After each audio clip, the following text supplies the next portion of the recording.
அவன் கரெக்டாக உணர்ந்துட்டான். அதுதான் தோற்றவங்ககிட்ட நிறைய நாலேஜ் இருக்கும். நம்ம அற்பமாக எண்ணக்கூடாது.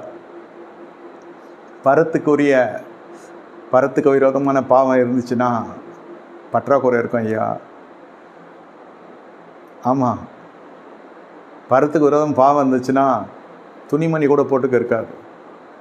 பரத்துக்கு விரோதமான பாவம் இருந்துச்சுன்னா வாழ்க்கையில் சாப்பாடு கிடைக்காது, வேலை சரியாக இருக்காது. பன்றிகள் மேய்க்கிற வேலைக்கு போயாச்சு, எவ்வளோ வேலை இருக்குது.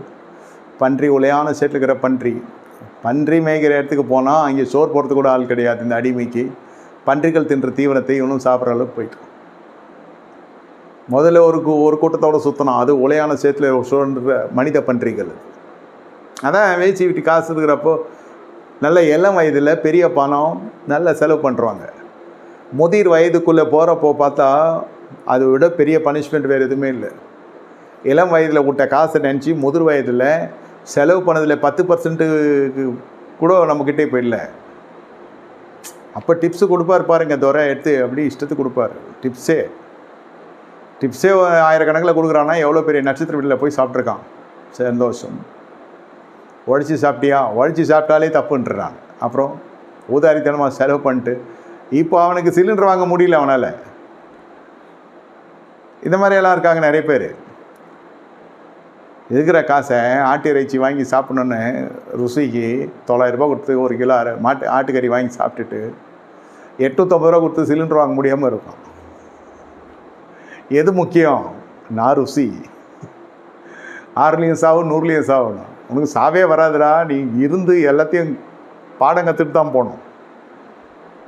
இதே இந்த லட்சத்துனா பிள்ளை இந்த லட்சத்தில் வளர்க்கும். ஆமாம், இதில் தான் குடும்ப தகராறுலாம் வரும்.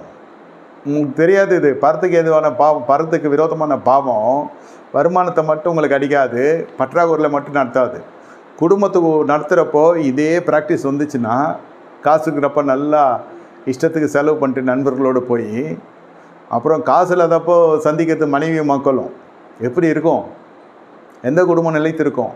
தனக்கு தானே விரோதமாக எழுமின எந்த குடும்பமும் நிலைத்திருப்பதில்லை. ஆண்டவர் சொல்கிறாரு, இதெல்லாம் இங்கே தான் வரும். தகப்பன் ஏற்றுக்கணா, வேறு வீட்டிலேருந்து வர பெண்மணி மனைவி ஏற்றுக்குவாளா? கணவன் தான் ஏற்றுக்குவானா?